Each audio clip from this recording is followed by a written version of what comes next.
ನಮಸ್ತೆ ಸ್ನೇಹಿತರೆ. ಇಂದು ನಮಗೆ ಸ್ವಾತಂತ್ರ್ಯ ಸಿಕ್ಕ ಸುದಿನ. ಇಂದು ಸಿಹಿ ತಿಂಡಿ ಮಾಡಿ ತಿಂದಿಲ್ಲ ಅಂದ್ರೆ ಇನ್ಯಾವಾಗ ತಿನ್ನೋದು ಅಲ್ವಾ? ನಮ್ಮ ದೇಶದ ಸ್ವಾತಂತ್ರ್ಯಕ್ಕಾಗಿ ತಮ್ಮ ಪ್ರಾಣವನ್ನೇ ಅರ್ಪಿಸಿದಂತಹ ಮಹಾನ್ ಚೇತನಗಳಿಗೆ ವಂದಿಸ್ತಾ ಕರ್ನಾಟಕದ ಹೆಮ್ಮೆಯ ತಿಂಡಿ ಧಾರವಾಡ ಪೇಡಾವನ್ನ ಮಾಡಿ ನಾವು ನಮ್ಮ ಮನೆಯಲ್ಲಿ ಸ್ವಾತಂತ್ರ್ಯ ದಿನಾಚರಣೆಯನ್ನ ಸಂಭ್ರಮಿಸ್ತಾ ಇತ್ತು. ಈಗ ನಿಮ್ಮ ಸರದಿ. ಬನ್ನಿ, ಅಡುಗೆ ಆಟದಲ್ಲಿ ಈಗ ನಾವು ಧಾರವಾಡ ಪೇಡಾವನ್ನ ಮಾಡೇ ಬಿಡೋಣ. ಮೊದಲಿಗೆ ಇದಕ್ಕೆ ಬೇಕಾಗಿರೋದು ಬೂರಾ ಸಕ್ಕರೆ. ಅದನ್ನ ಹೇಗೆ ಮಾಡೋದು ಅಂತ ನಾವು ನೋಡೋಣ. ಬೂರಾ ಸಕ್ಕರೆಯನ್ನ ಲಡ್ಡುಗಳಿಗೆ ಬಳಸಿದ್ರೆ ತುಂಬಾ ಚೆನ್ನಾಗಿರುತ್ತೆ. 3 ಕಪ್ ಸಕ್ಕರೆಯನ್ನು ತಗೋತಾ ಇದ್ದೀನಿ. ಅದಕ್ಕೆ 1 ಕಪ್ ನೀರನ್ನು ಆ್ಯಡ್ ಮಾಡ್ತಾ ಇದ್ದೀನಿ. ಇದನ್ನು ನಾನೀಗ ಮೀಡಿಯಮ್ ಫ್ಲೇಮಲ್ಲಿ ಇಟ್ಟಿದ್ದೀನಿ. ಉರಿ ಜಾಸ್ತಿ ಇದ್ದರೆ ಸಕ್ಕರೆ ಕರಗದೇನೆ ಪಾಕ ಬಂದುಬಿಡತ್ತೆ.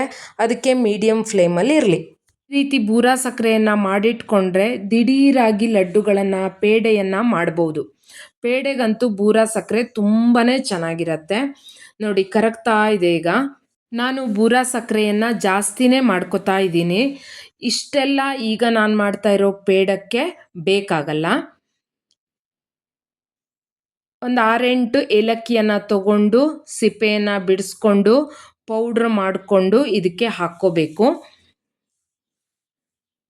ಚೆನ್ನಾಗಿ ಈಗ ಸಕ್ಕರೆ ಎಲ್ಲ ಕರಗಿದೆ.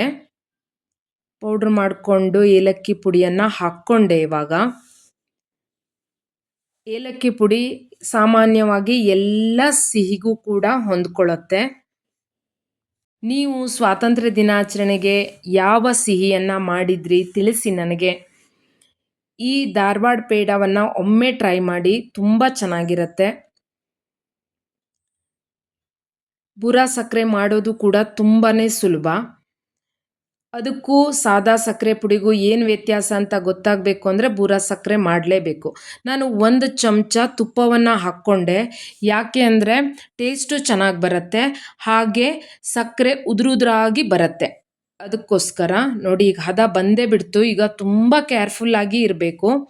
ಗಟ್ಟಿಯಾಗಿಬಿಡತ್ತೆ. ಇಲ್ಲ ಅಂದರೆ ಒಮ್ಮೆ ಗಟ್ಟಿಯಾದರೆ ಮತ್ತೆ ಬಿಸಿ ಮಾಡೋಕ್ಕೆ ಬರೋದೇ ಇಲ್ಲ. ಅದಕ್ಕೆ ಈ ರೀತಿ ಕೈ ಆಡಲೇಬೇಕು. ಆಗ್ತಾ ಇದೆ ನೋಡಿ ಇವಾಗ.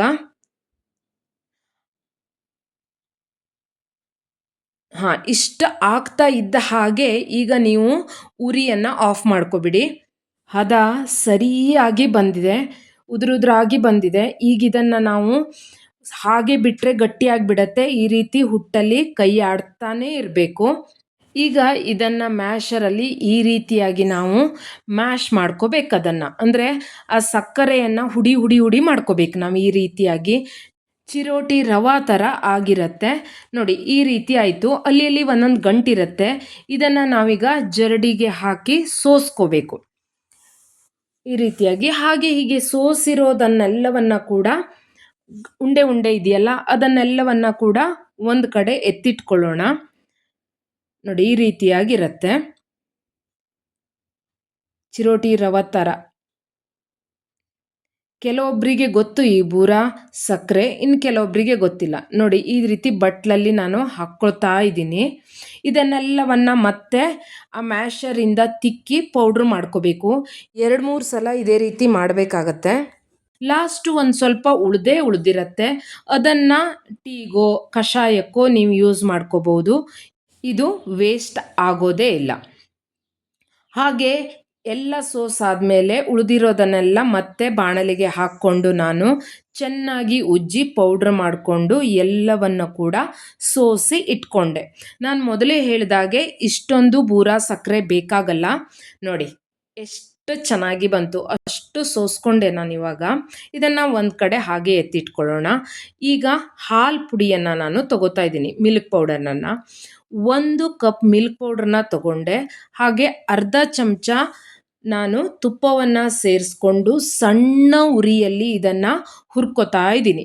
ನೋಡಿ, ಯೆಲ್ಲೋಯಿಶ್ ಆಗಿ ಕಾಣಿಸ್ತಾ ಇದೆ. ಇದು ಬ್ರೌನ್ ಆಗಬೇಕೀಗ. ಅಷ್ಟರ ತನಕ ಇದು ಸಣ್ಣ ಉರಿಯಲ್ಲಿ ಹುರಿತಾ ಇರಬೇಕಿದನ್ನು. ನೀವು ಉರಿಯನ್ನು ದೊಡ್ಡ ಮಾಡಿಕೊಂಡ್ರೆ ತಕ್ಷಣಕ್ಕೆ ಸೀದೆ ಹೋಗಿಬಿಡತ್ತೆ ಇದು. ಅದಕ್ಕಾಗಿ ತುಂಬ ಕೇರ್ಫುಲ್ಲಾಗಿ ಇದನ್ನು ಹುರ್ಕೋಬೇಕು. ಹಾಗೆ ಹಾಲಿನಿಂದಲೂ ಕೂಡ ಧಾರವಾಡ ಪೇಡವನ್ನು ಮಾಡ್ಬೋದು. ಆದರೆ ಇದಕ್ಕಿಂತ ಮಿಲ್ಕ್ ಪೌಡ್ರಲ್ಲಿ ಮಾಡೋದೇ ತುಂಬ ಈಸಿ, ಟೇಸ್ಟು ತುಂಬ ಚೆನ್ನಾಗಿರುತ್ತೆ. ನೋಡಿ ಕಲರ್ ಈ ರೀತಿ ಬರಬೇಕು. ಯಾವ ರೀತಿ ಚೇಂಜ್ ಆಗ್ತಾ ಇದೆ ಅನ್ನೋದೆಲ್ಲ ನಿಮಗೆ ನಾನು ತೋರಿಸ್ಕೊಟ್ಟಿದ್ದೀನಿ. ಈಗ 2 ರಿಂದ 3 ಟೇಬಲ್ ಸ್ಪೂನ್ ಆಗೋಷ್ಟು ಹಾಲನ್ನು ತಗೊಂಡಿದ್ದೀನಿ. ಅದನ್ನು ಸ್ವಲ್ಪ ಸ್ವಲ್ಪನೇ ಹಾಕ್ಕೊಂಡು ಮತ್ತೆ ಹುರ್ಕೊಳ್ಬೇಕು. ಕಲರ್ ಚೇಂಜ್ ಆಗಿದೆ.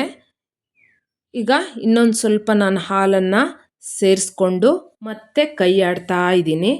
ಹೀಗೆ ಆದಷ್ಟು ಹಾಲು ಖಾಲಿ ಆಗೋ ತನಕನೂ ಕೂಡ ನೀವು ಹಾಲನ್ನು ಹಾಕ್ಕೊಂಡು ಇದೇ ರೀತಿ ಫ್ರೈ ಮಾಡ್ಕೊಳ್ತಾ ಹೋಗಬೇಕು.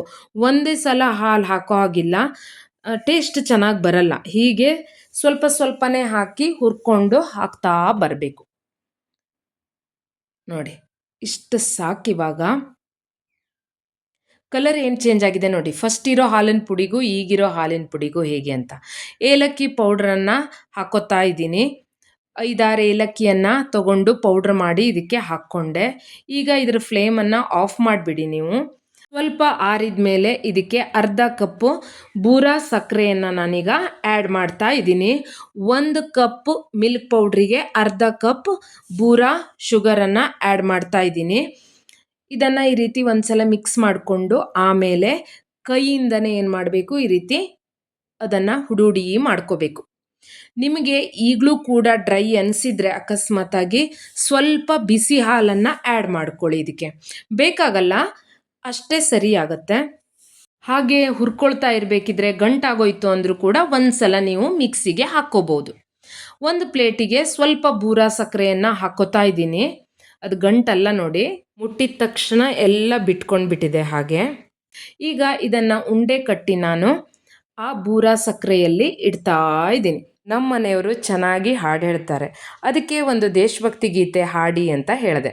ನೀವು ಒಮ್ಮೆ ಕೇಳಿ. ಮಾತೆ ಶ್ರೀ ಭಾರತೀಯ ಸಂಸ್ಕೃತಿ ಅರಿವಿನಲಿಯದೆ ದುಂಬುವ ತಾಯಿ ನಾಡಿನ ಐಕ್ಯ ದರ್ಶನ ಪಡೆದು ಮಾತೆಗೆ ನಮಿಸುವ, ಪಡೆದು ಮಾತೆಗೆ ನಮಿಸುವ. ಯಾವ ಜಾತಿಯದಾದರೇನೈ ಎಲ್ಲ ಮಣ್ಣು ಭಾರತ, ಯಾವ ಗರಡಿಯದಾದರೇನೈ ಎಲ್ಲ ಸೇವೆಯು ಅವಿರತ. Wow, super. ಈಗ ಎಲ್ಲವನ್ನ ಈ ಶೇಪಿಗೆ ನಾನು ಉಂಡೆ ಮಾಡಿಕೊಂಡೆ. ಈಗ ಬೂರಾ ಸಕ್ಕರೆಯಲ್ಲಿ ನಾನು ಇದನ್ನೆಲ್ಲ ಹೊರಳಾಡಿಸ್ತಾ ಇದ್ದೀನಿ. ಸೇಮ್ ಧಾರವಾಡ ಪೇಡ ಥರನೇ ಕಾಣಿಸ್ತಾ ಇದೆ ಅಲ್ವಾ? ಟೇಸ್ಟು ಕೂಡ ಹಾಗೇ ಇರುತ್ತೆ. ಖಂಡಿತ ಇದನ್ನು ಒಮ್ಮೆ ಟ್ರೈ ಮಾಡಿ, ಸಾಧ್ಯ ಆದರೆ ಇವತ್ತೇ ಮಾಡಿ. ಹೀಗೆ ಹೊಸ ಹೊಸ ರುಚಿಗಳನ್ನು ನಾವು ಅಡುಗೆ ಆಟದಲ್ಲಿ ಮಾಡ್ತಾ ಇರೋಣ. ವಿಡಿಯೋ ಇಷ್ಟ ಆದರೆ ಒಂದು ಲೈಕ್ ಕೊಡೋದನ್ನು ಮರಿಲೇಬೇಡಿ.